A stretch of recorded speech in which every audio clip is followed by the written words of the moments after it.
자, 반갑습니다. 이번 너무 열심히 달려볼 텐데, 뭐, 사진에서부터 벌써 느낌이 오셨을 거고, 그죠? 그리고 제목도 마찬가지고, 문화사입니다. 우리가 지난 시간에 이제 고려의 멸망, 그리고 조선이 건국되는 장면까지 봤죠. 그래서 아마 기억나실 거예요. 이제 공민왕의 반원자조 정책 이후로 권문세족, 그리고 신진사대부 간의 어떤 갈등과 경쟁이 있었고, 이 과정에서 또, 홍건적 왜구, 끊임없이 침략해 들어오면서 이들을 막아내는 과정에서 신흥무인 세력이 지지를 얻으면서 성장을 했었고 또 그들 중에서 최영, 이성계들이 대표적이었죠. 그리고 명이 이제 천령위를 요구하면서 여기에 반발해서 우왕과 최영이 이성계한테 요동을 정벌해라 이렇게 하는데 이성계가 처음엔 반대했다가 결국에는 가죠. 가는데 가다가 중간에 위화도에서 돌아오죠. 그러면서 이제 개경으로 돌아와서 최영을 물리치고 그리고 이제 신진사대부였었던 정도전과 함께 신진사대부도 둘로 나뉘죠. 온건파, 급진파. 그래서 온건파는 잘못된 부분은 개혁을 하되 고려 왕조는 그대로 내비려 두자. 어떻게 나라까지 무너뜨리느냐. 잘못된 부분만 고치자. 이런 게 온건파였고 급진파는 아니다. 이 나라는 아예 뿌리부터 썩었다. 우리가 충성해야 될 대상은 국가나 어떤 왕이기보다는 백성 그 자체여야 된다. 우리 백성이 더 잘 살 수 있다면 지금 이 고려라는 나라를 무너뜨려야 된다. 새로운 왕조를 건설하는 게 필요하다. 이렇게 생각했던 게 급진파였고 급진파 신진사대부였던 정도전과 신흥무인 세력이었던 이성계가 건국을 하게 됐었죠. 이 정도를 기억해 두시면 되겠고 그리고 이제 우리가 고려의 역사를 처음부터 쭉 다 봤잖아요. 그리고 태조 왕건부터 해서 뭐 광종이니 뭐 여러 대외 관계도 보고 싹 다 봤는데 이제 그 마지막 단계로 문화사를 한번 보도록 하겠습니다. 근데 고려의 문화사는 크게 투 트랙으로 보시면 돼요. 지금 나와 있는 것처럼 불교 문화, 그다음에 귀족 문화 이렇게 보시면 될 것 같아요. 천천히 살펴보도록 하죠. 일단 불교가 융성하다 뭐 이런 얘기가 나와 있는데 기본적으로 고려를 건국했던 태조 왕건 자체가 굉장히 불교를 중시한 그런 왕이었어요. 그래서 개경에 건국하자마자 개태사라는 절을 세우고요. 꼭 개태사 아니어도 굉장히 많은 사찰들을 세워요. 그리고 자기가 이제 말년에 자기 후대 왕들한테 전할 뜻으로 훈요십조라는 글을 썼었는데 아마 전 시간에 얘기했을 거예요. 그 훈요십조에도 개경과 또 서경에 있는 절들은 함부로 건드리지 마라. 그리고 불교가 굉장히 중요하니까 늘 정성으로 이렇게 기도드리고 숭배해라. 뭐 이런 글을 남기거든요. 그만큼 태조 왕건 건국자 자체가 불교를 굉장히 중시했었다. 그리고 사실 불교는 우리가 이미 삼국시대 때 봤잖아요. 삼국시대 때 다 삼국 모두가 공인을 했었죠. 기억하시려나요? 고구려는 소수림왕, 백제는 침류왕, 신라는 버풍왕. 그죠? 이렇게 이미 한국인들한테 고구려 출신이든 백제 출신이든 신라 출신이든 우리나라에서 만들어진 종교는 아니지만 마치 민족 종교라고 불러도 어색할 게 없을 만큼 이미 당시 한국인들한테 익숙해져 있는 종교죠. 이미 익숙해져 있는데 또 새로운 나라가 생겼는데 그 건국자가 불교를 또 막 이렇게 지켜 세워. 그러면 사람들이 뭐 당연히 따라가게 되죠. 이렇게 보시면 되겠고. 그래서 얘기 말씀을 드린 대로 뭐 개태사니 뭐 훈요십지에서의 언급이니 이렇게 원래도 중요시 여겼었다 이렇게 보시면 되겠고 그래서 태조 때부터 연등회 8관의 이런 불교 행사를 진행해요. 연등회는 왜 불교에서 이렇게 막 부처님 오신 날 되면 연등 이렇게 막 키는 거 알죠? 그래서 말 그대로 불교를 위해서 대규모로 진행하는 행사가 연등회고요. 그다음에 8관에는 불교를 포함해서 여러 가지 종교들을 함께 모아서 함께 이제 지내는 대규모 행사가 8관회예요. 그래서 연등회든 8관회든 꽤나 대규모로 진행이 되고요. 그리고 또 다른 나라에서 여러 손님들을 초청하기도 합니다. 그래서 이런 대규모의 불교 행사를 진행했었다. 근데 이 연등회 8관회는 성종 때 이제 최승로 조언으로 잠시 중단되기도 해요. 근데 이제 얼마 안 가서 현종 때 다시 부활하죠. 어쨌든 뭐 그렇고 그다음에 광종 때는 기억하시겠지만 과거제를 실시하잖아요. 근데 그 과거제 과목 중에 우리 사실 이거 이미 봤던 내용이에요. 과거제 과목들 중에서 크게 네 가지가 있었죠. 제술과, 명경과, 잡과 그리고 승과가 있었죠. 제술과는 이제 유교적인 가치를 시험 보되 유교적인 시 뭐 이런 걸 쓰기 위해서 문학적인 능력을 평가하는 거였죠. 그다음에 명경과는 이제 유교 경전들, 특히나 오경, 시경, 서경, 역경, 예기, 춘추 이 5경을 시험 봐서 얼마나 잘 외우고 있는지를 평가하는 명경과였었고 그다음에 잡과는 유학이 아닌 다른 여러 가지 뭐 의학이라든지 이런 것들을 시험 봤던 게 잡과였고 여기서 말하듯이 승려들 중에서 시험을 치러서 합격하면 이제 관리인 거죠. 승려인 관리인 거죠. 그래서 국가의 불교를 관장할 수 있도록 하는.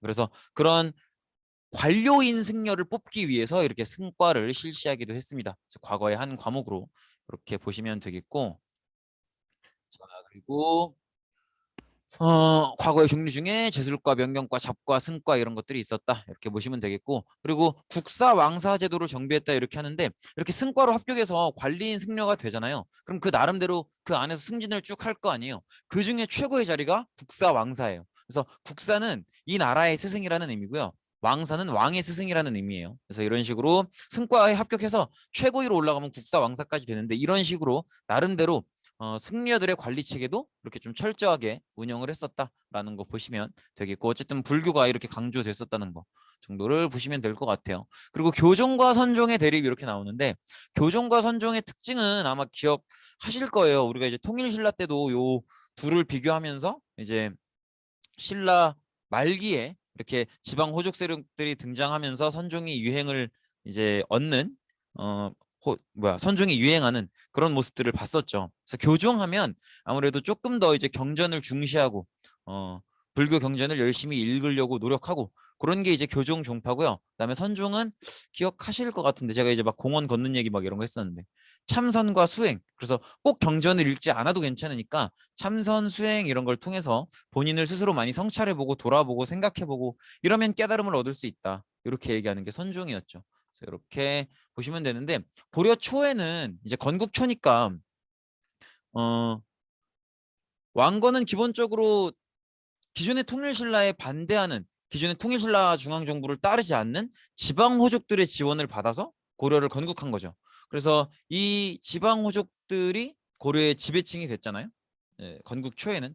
그래서 고려 초에는 이 지방 호족들이 후원을 해주면서 어느 종파가 유행을 했을까요? 교종과 선종 중에. 지방 호족이니까 선종이 유행을 많이 하게 됩니다. 왜냐면 교종은 이렇게 경전을 굉장히 강조하는 거기 때문에 아무래도 이제 귀족 위주로 인기를 얻었고요. 그다음에 선종은 이제 경전보다는 글을 읽지 않아도 좋으니까 참선과 수행, 그냥 가만히 앉아서 생각하는 거, 이런 것들을 좀 더 강조를 했기 때문에 이제 지방에서 조금 더 유행을 했죠. 그래서 지방 호족들이 조금 더 좋아했었던 선종이 이제 고려 초에는 지방 호족의 후원을 받으면서 유행을 한다. 이렇게 보시면 되겠고, 선종 기억나시죠? 이 장면 아마 기억나실 거예요. 그래서 지방 여러 곳에 이렇게 선종 사찰이 세워지는데, 지방 호족들한테 후원을 받기 때문에 이제 지방 여러 곳에 선종 사찰이 세워지고, 이 선종이 주로 이제, 그래서 우리나라에 산의 불교가 많은 거예요. 그러니까 뭐 물론 이제 뭐 조선시대에 탄압해서 산으로 도망갔고 뭐 이런 것도 아주 없는 얘기는 아닌데, 이제 선종이 유행을 하면서 선종에서 강조하는 건 지금 나와 있는 것처럼 참선과 수행이잖아요. 그래서 참선과 수행을 하고 마음을 깨끗하게 비우려면 아무래도 뭐 산이 최고죠. 그래서 아무래도 이제 산으로 올라가고, 그래서 이제 그때부터 막 암자들이 많이 생기기 시작하고 그런 면들도 있죠. 어쨌든 그렇고 선종이 유행했다라는 거 보시면 되겠고, 그런데 이제 점점점 고려의 역사가 전개가 되면서 특히나 이제 광종 때 과거제가 시행이 되면서 문벌귀족 사회로 조금씩 변화하게 되고, 그다음에 아무래도 자기가 관직을 얻고 귀족이 되려면 공부를 해야겠죠. 과거제를 봐야 되니까. 그래서 이렇게 문벌귀족 사회가 안정이 되면서 조금씩 경전을 중시하는 교종도 성장을 하게 됩니다. 그래서 고려 전체가 교종과 선종 누가 더 우위라고 말할 수 없는, 누가 더 세다고 말하기 어려운 비슷한 세력이 된 거예요. 이해되시겠죠? 그래서 교종과 선종이 대립하는 그런 모습을 볼 수 있죠. 그래서 교종은 이렇게 경전이 중요하다 이렇게 얘기하고 있는 거고, 그다음에 선종은 경전 같은 건 크게 필요 없고 어차피 답과 깨달음은 내 안에 있으니까 가만히 참선하고 수행하자 이렇게 생각을 하는 거죠. 이렇게 교종과 선종이 대립했었다 이렇게 보시면 되겠죠. 대립할 수밖에 없겠죠. 워낙 반대되는 생각을 하니까. 이렇게 보시면 되겠고, 그리고 요 교종과 선종을 통합시키기 위한 노력들이 끊임없이 있습니다. 그래서 광종 시기에는 균여라는 스님이 이제 통합을 시도한 적이 있고요. 이거는 그냥 이런 스님이 있었구나 하고 보시면 돼요. 근데 좀 더 중요한 건 이 두 분이에요. 일단 의천 스님, 이분은 기본적으로 왕족이에요. 왕족이고 교종을 중심으로 선종을 통합하려고 노력을 했고요. 그 노력의 하나로 이제 천태종, 해동 천태종을 개창을 하게 됩니다. 이렇게 보시면 돼요. 이분이 이제 의천대사예요. 이렇게 보시면 되겠고, 그리고 이분의 주장은 이런 거예요. 일단은 보통은 이제 교종과 선종을 통합하려고 한다. 그러면 사실 교종과 선종의 가장 큰 차이점은 이제 어떻게 불교를 받아들이느냐 하는 거잖아요. 경전이냐 참선과 수행이냐. 근데 통합하자고 하는 사람들은 보통 어떻게 얘기할 것 같아요? 이렇게 생각해 보시면 돼요. 어떤 사람은 다이어트를 할 때 별로 이렇게 먹을 걸 줄이는 게 중요하대. 근데 어떤 사람은 운동을 많이 하는 게 중요하대. 그러면 통합을 주장하는 사람들은 뭐라고 하겠어? 야, 운동도 하고 먹을 것도 줄여. 이러겠죠. 여기도 마찬가지예요. 보통 통합을 하자고 하는 사람들은 경전을 읽는 게 중요해? 참선과 수행이 중요해? 둘 다 해. 이런 식이에요. 이해되시겠죠? 그래서 경전의 연구와 깨달음을 위한 수행을 함께 해나갈 것을 이제 주장하게 되는데, 근데 이제 좀 무게 중심을 여기에 좀 더 두는 거죠. 여기에. 이해되시겠죠? 이렇게 보시면 되겠고, 그다음에 아무래도 경전을 중시했으니까 송나라, 뭐 거란, 일본 이런 주변 여러 나라들 불교의 경전을 모아서 각종 불교 경전을 간행하게 됩니다. 이렇게 보시면 되겠고, 근데 이제 교종이 심각한 타격을 받았던 사건이 생기죠. 무신정변이에요. 무신정변. 기본적으로 무신들은 뭐 칼잡이들이니까 아무래도 어 문벌 귀족들만큼 한자 글과 친하지는 않았겠죠. 이제 그렇다 보니까 교종보다는 주로 선종을 좀 좋아하는 그런 모습을 보여요. 그래서 이 무신들이 집권을 하게 되면서 경전 위주의 교종이 좀 인기가 급격하게 떨어지고 이제 그렇게 되죠. 그래서 심지어 이제 교종 위주의 사찰이었던 귀법사 이런 절에서는 무신정변 때 반란이 터지기도 해요. 무신정변에 반대해서 무신정권에. 어쨌든 이제 무신정권을 계기로 교종이 쭉 떨어지고 선종이 좀 올라오는 그런 모습을 볼 수가 있다라는 거고요. 이렇게 무신의 후원을 받은 선종이 성장하는 모습을 좀 볼 수 있고, 그리고 선종 승려였었던 진우를 중심으로 개혁 운동이 조금 펼쳐지게 돼요. 왜냐면 요 시기쯤 되면은 이제 스님들도 그렇고 절도 그렇고 좀 이렇게 세속적인 사적인 이익을 많이 원하려고 하는, 그래서 막 이제 절들이 막 재산이 엄청나지고, 그다음에 절들이 이제 막 농민들한테 이제 돈 빌려주고 되게 엄청난 이자를 뜯어내고 이런 모습들을 보이거든요. 근데 진울이 보기에는 이건 종교인이 보일 자세가 아니다. 무슨 종교인과 종교기관이 막 일반 백성들한테 돈을 빌려준 다음에 이자를 말도 안 되게 뜯어내고 이런 행동을 하느냐. 이래서는 안 된다.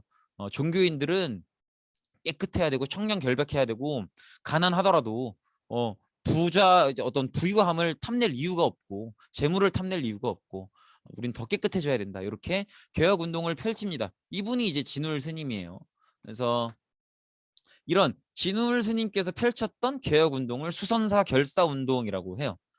그래서 진울은 선종을 중심으로 교종을 통합하려는 노력을 하는데 여기도 사실 메인 스토리는 비슷해요. 아까 의천도 둘 다 해 그랬잖아요. 경전도 읽고 수행도 하고. 근데 이제 조금 더 그래도 비중을 경전에 두라는 거죠. 그럼 진울은 어떻게 얘기했을까요? 그냥 거의 똑같은데 그냥 반대예요. 둘 다 해. 그런데 수행을 조금 더 중요하게 이렇게 얘기하는 거죠. 그래서 어차피 모든 깨달음은 마음 안에 있다. 그리고 인간의 마음이 곧 부처다라는 사실을 깨달아라. 그러니까 어차피 꾸준히 수행을 해야 된다. 이렇게 얘기를 하는 거예요. 그래서 도노 점수 정해 쌍수 이런 얘기를 하는데 도노가 깨닫는다는 거고요. 점수가 깨달은 뒤에도 깨닫고 난 뒤에도 끊임없이 수행을 해야 된다는 걸 얘기해요. 그리고 정해 쌍수는 이렇게 이제 뭐 딱 그 얘기예요. 그냥 경전도 읽고 수행도 하고 둘 다 중요하다. 이렇게 얘기하는 거죠. 이렇게 어쨌든 뭐 위찬이든 진울이든 이제 둘 다 하라고 했다. 경전도 읽고 그렇죠? 수행도 하고 더 큰 과제를 준 거죠. 그래서 이렇게 보시면 될 것 같아요. 그래서 참선을 통한 수행을 통한 깨달음 그리고 경전과 참선을 함께하는 꾸준한 수행 이런 것들을 강조했었다. 이렇게 보시면 될 것 같아요. 도노 점수가 이제 참선과 수행을 통해서 깨닫는 걸 얘기하는 거고요. 그다음에 정해쌍수는 참선과 수행뿐만 아니라 경전도 함께 읽어서 꾸준히 깨달은 뒤에도 수행을 해 나가라 이런 얘기를 하는 거죠. 이렇게 보시면 되겠고, 그다음에 이제 원간섭기가 되면서 불교 개혁 운동이 점점점 쇠퇴하게 돼요. 그래서 이제 불교의 스님들도 대충 이제 원나라한테 잘 보여서 먹고 사는 길 필려 그러고 이제 이런 사람들이 많이 생기죠. 그래서 절부터가 마치 권문세족처럼 원문세족 요 오타예요. 고쳐서 올게요. 이렇게 원나라 간섭기가 되면서 권문세족들도 이제 원나라한테 잘 보여서 세력을 얻은 애들이잖아요. 이런 권문세족들이랑 연결되면서 막 엄청난 부자가 되고 스님인데 막 땅이 엄청나고 예전에 해민 스님이 그랬었는데 해민 스님이 막 무소유 막 이런 거 주장하면서 막 본인은 막 서울에 막 몇십억짜리 집이 있고 막 그랬었는데 어쨌든 대규모 농장을 차지하고 그리고 고리대는 뭐냐면 이제 가난한 사람들한테 돈을 빌려줘요. 빌려준 다음에 갚을 때가 되면은 엄청난 이자를 요구하는 그런 걸 고리대라고 해요. 근데 스님들이 이러고 있는 거예요. 그러니까 이제 원간섭기 넘어가면 스님들 그리고 불교계 전체가 조금은 이제 종교답지 못한 조금 막 엄청 이익 추구하고 막 이런 모습들을 좀 보이죠. 그래서 앞선 진울의 어떤 개혁 운동도 조금은 무의미해지는 그런 모습이 됩니다. 이렇게 보시면 되겠고, 그다음에 이제 유학도 많이 발달을 하는데 고려 전기에 유학이 결정적으로 발달할 수 있었던 시기가 뭐겠어요? 이거랑 비슷하게 생각하면 되겠다. 전 세계 학생들 모아놓고 이렇게 보잖아요. 그러면 수학 제일 잘하는 고등학생이 어딜 것 같아요? 한국이에요. 근데 수학을 제일 싫어하는 학생들도 한국이고. 근데 한국 애들이 수학을 왜 그렇게 잘할까? 수능을 보니까. 여기도 마찬가지죠. 유학이 발달했던 결정적인 계기. 모든 사람들까지는 아니지만 잘 먹고 잘 살고 싶어하는 사람들이 유학을 공부해야 됐던 결정적인 이유. 과거제죠. 과거제 때 유학을 시험 보면서 이제 굉장히 유학이 발달하게 되고요. 그리고 과거제를 실시하니까 역시 중요한 시험엔 역시 뭐가 있어야 돼요? 학원이죠. 학원들이 자꾸 생겨요. 그래서 고려는 분명히 이제 국자감이라는 국립학교가 있었음에도 불구하고 이제 관료 생활을 오래 했던 사람들, 그 사람들은 기본적으로 과거에 합격한 적이 있으니까 관직 생활을 하는 거겠죠. 그리고 관직 생활을 오랫동안 하면서 이제 자기가 관직 생활 하는 동안 새롭게 합격해서 올라오는 애들도 꾸준히 보고 걔들이랑 대화도 하고 최근에 출제 추이 이런 것도 보고 그렇게 이제 관직자로서 짬을 먹다 보면 본인이 출제하러 가기도 하고 또 이렇게 짬이 먹다 보면은 본인이 시험 감독관으로 가기도 하고 이렇게 시험 운영 자체에 대해서 나름대로 뭐 본인도 합격한 적이 있고 본인도 문제를 내본 적이 있고 본인도 채점을 해본 적이 있고 이렇게 경험들이 쌓인단 말이에요. 그리고 이제 그런 사람들이 나이가 돼서 퇴직하고 나면 뭐 퇴직했다고 그 나이에 농사 지을 거예요? 그거 아니잖아요. 그러니까 이제 학원을 차리는 거예요. 그래서 뭐 합격 1타 뭐 이런 식으로. 당시에 고려 중기의 1타 강사가 최충이었어요. 이 사람은 실제로 유학의 학문의 발전에 있어서도 굉장히 의미가 있는 인물이고요. 근데 뭐 그런 얘기를 여기서 다 하기는 너무 좀 어렵고 어쨌든 이렇게 생각하시면 돼요. 그냥 고려 중기의 학원가 과거 합격을 위한 학원가의 1타 강사가 최충이었다. 그래서 이 최충이 자기 학원을 차려요. 그게 이제 구제학당이에요. 메가스터디 아시죠? 메가스터디를 세운 분도 손주은 씨라는 분인데 그분도 원래 사탐 1타였어요. 그래서 진짜 전국적으로 알아주는 사탐 1타 강사였는데 자기가 강사 생활에서 돈을 막 많이 벌어가지고 이제 학원을 차려서 그 학원으로 돈을 더 번 거죠. 여기도 마찬가지예요. 여기도 이제 1타 강사였고 그래서 자기가 구제학당이라는 학원을 차렸고 이 사람이 이렇게 학원을 차리면서 지금도 그렇죠. 메가스터디 아니라도 학원 되게 많잖아요. 여기도 마찬가지예요. 이제 최충이 구제학당을 세우고 나서 한 12개 정도 또 다른 사립학원들이 생깁니다. 나름대로 이제 정부도 이렇게 사립학원들이 막 발생을 하니까 공교육이 약해질 거 아니에요. 이제 국자감이 별 의미가 자꾸 없어진다고. 그러니까는 이 공교육을 살리기 위해서 나름대로 노력을 많이 해요. 지금이랑 똑같죠. 지금도 학원이 너무 이렇게 막 그러니까 이제 공립학교 선생님들이나 교육부나 이런 데서 그렇다고 학원을 불법이라고 다 그렇게 할 수도 없는 거고 공부하겠다는데 그걸 어떻게 막아요. 그러니까 이제 어떻게 해서든 공립학교의 교육을 조금 이렇게 더 좋은 교육으로 만들려고 선생님들도 고민 많이 하시고 뭐 이런 이제 상황에 있죠. 그때도 똑같은 모습이었다 이렇게 보시면 되겠죠. 이분이 이제 최충이에요. 네. 근데 정말 학원 차린 분이시기도 하지만 이제 대한민국 우리나라 역사상 학원 1번이죠. 근데 학원 차린 분이시기도 하지만 실제로 유학의 역사에 있어서도 굉장히 학문적인 성취가 대단하신 분이세요. 그래서 보통 최충을 기준으로 우리나라 유학이 철학화됐다 이런 얘기를 할 정도로 굉장히 뛰어나신 분입니다. 어쨌든 그렇게 보시면 되겠고 고려 후기의 발달을 보면 안양이라는 인물이 성리학을 수용하기 시작해요. 그래서 이때부터는 우리나라의 유학이 기존의 유학과 조금 달라지죠. 성리학이라는 새로운 형태의 유학을 받아들였으니까 성리학은 기억하시겠지만 중국 송나라 때부터 이제 발전됐었던 유학의 한 형태죠. 이렇게 보시면 되겠고 이분이 안향이에요. 그리고 이제 이색은 이제 국민왕 시기 때 요분 이제 아마 PPT 이전 PPT에서 보신 적 있을 텐데 신진사대부고요. 신진사대부고 그 중에서도 사실 거의 모든 공민왕 이후의 신진사대부 출신 유학자들 그 모든 유학자들의 거의 대부 같은 분이에요. 거의 모든 이제 공민왕이 성균관에서 키워낸 신진사대부들의 이제 대부 같은 스승님이 이색이에요. 거의 다 이색 제자예요. 근데 이제 이색은 온건파 신진사대부였죠. 그래서 어디 유학을 공부하는 사람이 개혁을 하고 싶은 게 있고 잘못된 게 있으면 그냥 그걸 고치면 되는 거지 어디 나라를 무너뜨리고 왕조를 무너뜨리려고 하느냐. 이게 이제 이색의 입장이었어요. 그래서 정도전도 이색의 제자였는데 이제 정도전이랑 엄청나게 싸우죠. 막 나는 저 사람의 제자가 아니다 막 이런 얘기도 하고 굉장히 나중에는 이제 정도전과 갈등을 했었던 그런 인물이기도 합니다. 이분이 이제 이색이에요. 목은 이색 선생님입니다. 그래서 어쨌든 이런 신진사대부들은 불교의 폐단을 굉장히 비판했고요. 그중에 또 급진파 신진사대부들 특히나 정도전은 불시잡변이라는 책을 써서 불교를 굉장히 강렬하게 비판해요. 그래서 불교는 존재 자체가 문제가 있다 막 이런 식으로 굉장히 강렬하게 비판하기도 합니다. 이렇게 보시면 되겠고 제 역사서의 편찬도 좀 봐야 되는데 김부식 이분 기억 나실까요? 김부식 김부각 말고 미안해요. 김부식 김부식 좀 시간을 드리는 거예요. 떠올려 보시라고. 조선 역사 내 1000년내 제일 대사건 묘청의 난이었죠. 묘청의 난 때 묘청이 이제 원래는 처음에 서경 그러니까 평양으로 천도를 주장했다가 그게 잘 안 되니까 아예 반란을 일으켜버리죠. 그게 묘청의 난이었죠. 그 묘청의 난을 이제 관군을 데리고 가서 진압했던 게 이제 김부식이었죠. 김부식은 기본적으로는 유학자고요. 사실 이제 이런 걸 통해서도 느낄 수가 있는 거예요. 관군을 데리고 이제 반란을 진압하는 군사 활동을 하는데도 그 총 지휘를 이제 무신이 아니라 김부식 같은 문신이 맡고 있는 거죠. 어쨌든 김부식은 묘청의 난 때 묘청을 진압했었던 그런 인물이기도 하고요. 그리고 삼국사기를 저술한 인물이기도 한데 삼국사기는 이제 김부식이 대표적인 인물이지만 김부식을 포함해서 몇 명의 사람들이 공동 저술한 책이에요. 근데 이제 삼국사기는 좀 굉장히 의미가 있는 책인 게 사실 우리나라에서는 삼국사기랑 나중에 나올 삼국유사 말고는 삼국시대를 연구할 만한 역사책이 없어요. 그래서 우리나라 역사학자들은 삼국시대를 연구할 때 삼국사기랑 삼국유사 아니면 거의 중국 측 사료를 이제 의존하죠. 그래서 뭐 저도 정확하게는 모르겠지만 한 8대2, 7대3 되는 것 같아요. 그래서 한 80%, 70%를 그냥 삼국사기, 삼국유사를 먼저 보고 거기서 좀 부족하다 싶으면 이제 중국 측의 뭐 신당서나 구당서 이런 것들을 보는 것 같더라고요.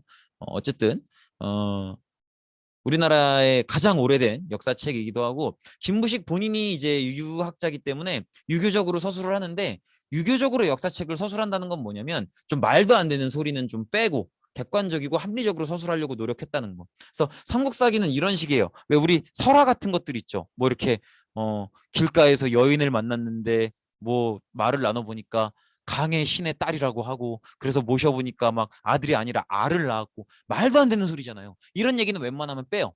빼거나 아니면 넣더라도 이제 그걸 사실인 것처럼 말하지 않고 그렇다는 말이 있다 이런 식으로만. 그래서 유교적 서술이라고 하면 객관적 합리적 서술. 그래서 이제 유교가 굉장히 성장하는 시대 때는 그림도 그렇게 그려요. 아름답게 그리려는 게 아니라 이제 그 사람의 실제 모습에 가깝게 최대한 그리려고 하는. 나름대로 그래서 유교가 발달하는 고려 시대 때나 조선 시대 때 인물화들은 나름대로 그 사람의 실제 생김새를 거의 똑같이 그리려고 노력을 굉장히 많이 한 작품들이에요.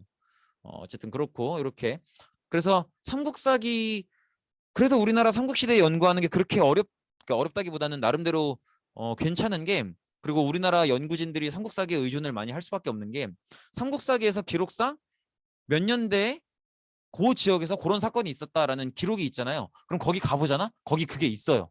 그리고 대충 이제 연대 측정해 보면 이제 그 역사학자들이 과학자들이랑 같이 방사성 동위원소 탄소 기법이라 그래가지고 연대 측정하는 기법이 있거든요. 근데 삼국사기에서 기록하는 연대랑 실제 과학 검사로 해보는 연대랑 대충 비슷하게 나와요. 그러니까 굉장히 신뢰도가 높은 그런 사서죠. 이렇게 보시면 되겠고 어쨌든 현재 우리나라에서 존재하는 가장 오래된 역사책입니다. 물론 이제 있었다고 전해지는 이거보다 오래된 역사책들은 많죠. 이미 우리도 배웠었잖아요. 뭐 고흥의 서기 아니면 신라 거칠부의 국사, 뭐 고구려의 뭐 신집 유기 이런 것들도 있고 뭐 그리고 요거 말고도 되게 뭐 백제본기, 뭐 백제찬서 막 이런 책들이 있는데 전해지질 않으니까 어쨌든 그렇고요. 그다음에 삼국시대 연구의 핵심 자료다 이렇게 보시면 되고 이분이 김부식입니다. 이게 이제 삼국사기 원전이고요. 저기 국사편찬위원회 사이트 가시면 한국사 데이터 휘보라는 게 있는데 한국사 데이터베이스라는 게 있는데 거기 가면 삼국사기가 전문이 다 번역돼 있어요. 그래서 저도 막 이제 기억이 나거든요. 삼국사기 원전 따다가 대학 다닐 때 막 그 번역하는 게 과제고 막 그랬던 적이 있는데 생각도 하기 싫다. 어쨌든 그렇고 그다음에 이규보의 동명완편, 뭐 이승유의 제왕운기, 그다음에 이련의 삼국유사 이런 책들이 있는데 이규보의 동명왕편은 이름에서 느낌을 얻으실 수 있을지 모르겠는데 고구려 동명성왕에 대한 이야기예요.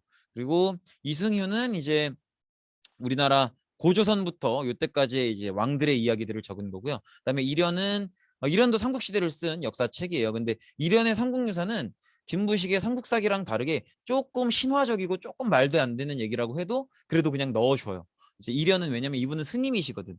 그래서 이런 책들도 나왔는데 이규보의 동명한편이나 동명완평 발음이 안 되는 것 같지? 동명왕편 어쨌든 그렇고 이규보의 동명왕편이나 이승유의 제왕운기, 이련의 삼국유사 이런 책들은 대체적으로 원간섭기나 이런 식의 이제 만들어진 책들이기 때문에 그러니까 대몽항쟁을 하거나 원간섭기에 쓰여진 책들이기 때문에 우리 민족의 자주의식을 되게 자극하려고 노력을 많이 했던 그런 책이기도 합니다. 그래서 민족적 자주의식. 우리가 지금 원나라한테 이렇게 고생하고 있지만 우리는 원래 우리 떳떳한 민족이고 우리 힘으로 우리가 스스로 살아내는 그런 민족이다. 기죽지 말자. 이런 메시지를 가득가득 담고 있는. 그래서 아무래도 이규보도 이제 우리나라가 가장 우리 민족이 가장 잘 나가던 시기인 고구려의 역사를 담은 거고요. 그다음에 이승유의 제왕운기도 마찬가지고 이련의 삼국유사도 어느 정도 민족적 자주의식. 그래서 특히나 이승유나 이련의 삼국유사는 단군 왕검을 좀 많이 강조하는 경향을 보여요. 어쨌든 이런 책들이 있다는 거. 근데 여기서 여러분들이 공부하실 때는 아무래도 김부식의 삼국사기가 제일 중요하고요. 그리고 사람 이름이랑 책 제목 정도만 연결해서 받으시면 될 것 같아요. 이 정도 보시면 되겠습니다. 그리고 이련의 삼국유사는 뭐 불교적 관점에서 단군왕검, 고조선 등을 서술했다 이렇게 나와 있는데 단군왕검이랑 고조선을 강조했다는 게 조금 더 중요해요. 이렇게 보시면 되겠고 그다음에 신진사대부가 등장하면서 성리학적인 역사서가 편찬되었다 이렇게 나와 있는데 이것도 그냥 이렇게 보시면 돼요. 그렇구나 하고 지나가시면 됩니다. 이재현의 사략 뭐 이런 책이 있는데 이것도 그냥 이런 책이 있었구나 하고 지나가시면 되지 이재현의 사략까지는 제가 뭐 이렇게 기억해달라 이런 말은 안 나와요. 노란색이 아니죠. 그러니까 그냥 그렇구나 하고 지나가시면 될 것 같아요. 그리고 예술과 인쇄술의 발달하는데 고려의 인쇄술의 어떤 극점 끝판왕 하면 뭐겠어요? 팔만대장경이죠. 뭐 그래서 팔만대장경을 볼 수가 있고 일단 예술 파트에서 근데 고려의 자기하면 이제 그릇을 얘기하거든요. 근데 고려 자기의 끝판왕은 역시 청자죠. 고려 청자. 근데 순청자에서 상감청자로 발전한다 이렇게 얘기가 나와 있는데 순청자는 말 그대로 이제 아무 무늬도 없는 청자를 순청자라고 하고요. 상감청자는 요거야말로 원래 이제 고려의 고유의 기법인데 청자를 만드는 것 자체, 그런 빛깔을 내는 것 자체는 송나라에서 넘어온 기술이에요. 그런데 상감청자는 이제 마지막으로 굽기 직전에 홈을 파요. 그러니까 이제 홈을 파서 거기다가 염료나 이런 아니면 은이나 이런 것들을 넣어서 그림을 그리는 형태로 문양을 내는 그런 게 상감청자예요. 그래서 이렇게 이게 이제 순청자예요. 아무 무늬가 없죠. 아무 그림이 없죠. 이런 게 순청자고 그다음에 이런 게 이제 마지막으로 유약을 발라서 굽기 직전에 이제 이렇게 조각칼 같은 걸로 아주 섬세하게 이렇게 홈을 파는 거죠. 홈을 파서 이제 염료라 그래서 잉크 같은 역할을 하는 그런 걸 이제 흘려 넣는 거예요. 그 다음에 다시 구우면 이렇게 이쁜 그림이 나오죠. 이렇게 상감청자가 발전했었다. 그래서 상감청자는 고려의 고유 기술이기 때문에 또 중요하기도 합니다. 이렇게 보시면 되겠고 그리고 요거는 그냥 제가 이뻐서 넣어봤어요. 근데 굳이 분류하자면 순청자에 속하겠죠. 가장 완성도 높게 만들어진 청자로 꼽히는 유물 중에 하나고 그리고 제가 개인적으로 좋아하는 그런 유물입니다. 그렇고 뭐 사자 모양 화로 뭐 이렇게 되어 있는데 어쨌든 그렇고 그다음에 나전칠기공예라고 하는 건 뭐냐면 조개 보시면 바닷가의 조개 보시면 반짝반짝한 면들이 있죠. 그것들을 긁어내서 이제 공예를 하는 게 나전칠기거든요. 그래서 이런 식으로 이렇게 보시면 되겠고 그다음에 대장경, 팔만대장경. 사실 팔만대장경 이전에 원래 이미 거란의 침략을 막아낼 걸 기도하는 초조대장경이 이미 있었죠. 근데 여기 이제 몽골 침입을 받으면서 불타게 되죠. 그래서 이제 다시 만들어지는 게 고려대장경이죠. 팔만대장경 혹은 다시 만들었다 그래서 제조대장경 이렇게도 불리죠. 요게 이제 사진 보신 적 있을 거예요. 초조대장경 판으로 찍어낸 인쇄본이고요. 그다음에 요게 이제 팔만대장경이 보관되어 있는 합천에 있는 해인사죠. 그래서 요런 식으로 목판을 새겨 놓은 거죠. 요런 식으로.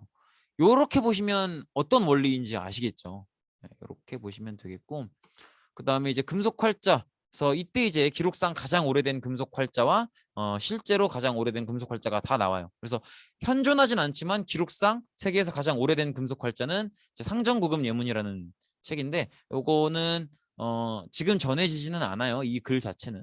그리고 남아있는 것들 중에서 가장 오래된 건 직지심경입니다. 직지심체 요절이라고 하고 이건 불경이에요. 근데 이게 이제 현재까지 실제가 남아있는 실제 물건이 남아있는 가장 오래된 금속 활자본이죠. 이렇게 보시면 되겠습니다. 그래서 이렇게 이 면에다가 잉크를 발라서 종이에다 찍어내는 형태인 거죠. 그래서 이런 식으로 찍어내는 거죠. 이렇게 보시면 되겠고 그다음에 고려문화재의 특징을 좀 볼 텐데 좀 길어지네요. 건축물을 보면 대표적인 건축물로 경북 영주 부석사의 무량수전이 있고요. 그다음에 이렇게 황해북도 황주의 성불사 응진전이 있는데 뭐 건물 이름을 알아달라는 건 당연히 아니고요. 좀 특징을 봐달라는 거예요. 지금 기둥 위에 기둥과 지붕을 연결해주는 꾸밈이 있죠. 요걸 공포라고 해요. 공포라고 하는데 이게 기둥 위에만 있으면 주심포고요. 그리고 기둥과 기둥 사이에도 이렇게 있으면 다포예요. 마늘 자자를 써서. 근데 고려시대 때는 주심포 양식이 많기는 한데 다포 양식도 나타나요. 그래서 이 두 가지 양식이 다 나타나고 있다는 게 고려의 정치된다. 건축물의 특징 중에 하나예요. 이런 식으로. 그래서 공포 양식이 주심포가 주를 이루지만 다포 양식도 나타난다. 그리고 배을림 기둥이라는 건 뭐냐면 이게 이제 무량수전에서 제일 잘 보이는데 이렇게 기둥이 가운데가 불룩한 거예요. 똥배 아저씨처럼. 제 몸매가 약간 이렇죠. 어쨌든 이렇게 가운데가 불룩한 걸 배울림 기둥이라고 하는데 이제 건물의 기둥을 배울림 기둥으로 지으면요.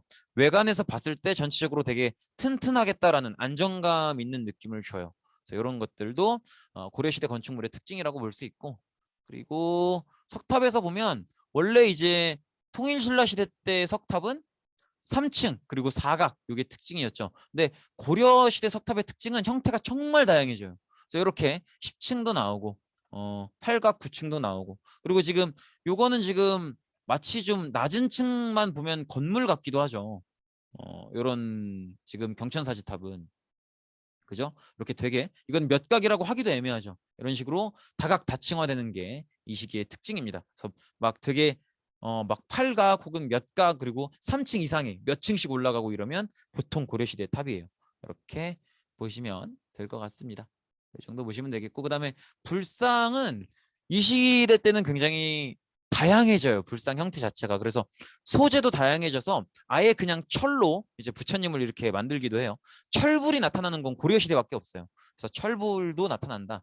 이렇게 보시면 되겠고 그다음에 이렇게 좀 이렇게 조형미, 비례미가 조금 떨어지는 그러니까 쉽게 말하면 조금 못생긴 좀 비율이 안 맞는 그런 부처님들도 조각이 됩니다. 그래서 이렇게 소재도 다양해지고 그다음에 형태도 다양해지면서 조금 지방색, 지방의 컬러들이 강해지고요. 보통 사람들은 그렇게 얘기해요. 지방 호죽들이 강해지면서 이렇게 지방색이 강해지고 그러면서 이렇게 조금 조형미가 떨어지는 그런 작품들이 나오는 거다. 이렇게 설명하시는 분들도 계신데 어쨌든 뭐 이렇게 균형미가 조금 떨어지고 형태와 소재가 다양해진다. 그래서 좀 안 만들던 재료로도 만든다. 철이 대표적이죠. 이렇게 보시면 될 것 같고요. 그 다음에 탱화는 이제 불교의 그림을 탱화라고 해요. 부처님을 그린 그림을 탱화라고 하는데 고려 시대의 탱화의 가장 큰 특징은 지금 보시면 아시겠지만 시스루 있죠. 시스루 이렇게 지금 이게 팔이 있는데 팔 위에 옷이 있잖아요. 이렇게 좀 반투명한 의상들을 그려내는 게 또 고려 탱화에서만 보이는 특징이기도 해요. 대표적인 작품으로 이렇게 수월관음도 그다음에 이렇게 양류관음도 이런 작품들이 있는데 뭐 작품 이름을 외워달라기보담도 이렇게 좀 옷감이 투명하게 보이는 그런 작품들이 이제 보이는 게 고려시대 탱화의 되게 주요한 특징이다. 이렇게 보시면 되겠죠. 네, 고생 정말 많으셨고요. 수업이 너무 길었네요. 고생 많으셨습니다. 여기까지 하고 마치겠습니다.